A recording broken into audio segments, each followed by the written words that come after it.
Hey guys, this is Brandon McGee at the McGee Law Firm in Texas. And today I want to talk to you about 3 common misconceptions or mistakes that people have when it comes to estate planning. And just so you guys know, we are a Texas-based firm, so everything that I discuss with you here today and on all of my videos is from the standpoint of Texas law. So if you're going to be listening to this information and utilizing it, it's critical that you're a Texas resident or maybe somebody who will be moving here soon, like a lot of people seem to be. But some of the common mistakes that I hear, one is that estate planning isn't that for rich people. That's not for us regular people. And the answer to that is absolutely not. That is not correct. And in fact, what I tell people is, and I literally mean it, I'm not exaggerating, I'm not making a joke. If a man who lives under a bridge came to see me, I would still tell him he needs powers of attorney and he needs a last will and testament. So there are some estate planning documents that I think everybody needs, regardless of financial status. And then, of course, from there's many other things that can be done too. But look, if you own a car, you have a bank account, you own a house, things like that. If you have any assets that are titled, you have a good need for an estate plan.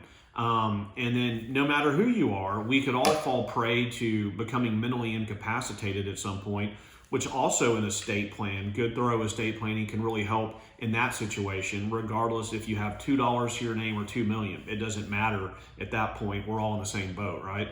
So estate planning is not just for rich people. It's critical for everybody, middle class people, upper middle class, rich, important for everyone. Okay, guys? Second big misconception that I frequently hear is, well, we're married and we're both still alive, so when I die, everything is going to go to her. Usually the husband says that. He assumes he'll die first, and so he says everything is going to go to my wife, so we don't need to worry about estate planning right now. That is not necessarily true. In the state of Texas, the spouse, there still has to be a way for assets titled in one spouse's name to go to the surviving spouse once the first spouse dies, okay?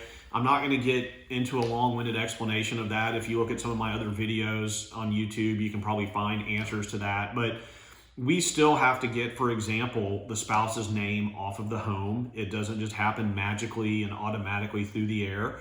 If the spouse left behind a retirement asset, for example, that's just titled in that spouse's name, an IRA, a 401k, we have to find a way to get that to the surviving spouse. So there are things that can be done proactively ahead of time that will make that very simple, very easy, very smooth. So don't think that you just magically and automatically get everything from your spouse if your spouse passes before you. It's not true. There's things that we need to do there. Third and last, I hear this all the time, is my life insurance benefits are not going to be subjected to the federal estate tax. That is not true necessarily. So the way the federal estate tax works is that whatever a person inherits from someone else, we look at the total value of that. And if that exceeds the estate tax threshold, that amount that exceeds the threshold will be taxed. Now, when we're using the formula to calculate how much somebody inherited, life insurance benefits are absolutely considered a part of that. So if I inherit, $2 million from somebody and then from their assets, and then they also leave life insurance benefits to me in the amount of $500,000, let's say, I've inherited $2.5 million, okay? And that will be used to factor into whether or not I've exceeded the estate tax threshold. Right now, the estate tax threshold is super high. It's the highest it's ever been. I'm sure it won't be that way forever. So something that a lot of us will need to be concerned with potentially at some point. But I want you guys to kind of spread the word about this. A lot of people have these misconceptions that I just mentioned. So please, if you'll subscribe to my YouTube channel, you can also click a button that will give you updates on when we post new videos. And please share these with your friends and family so they can be informed as well. Thank you.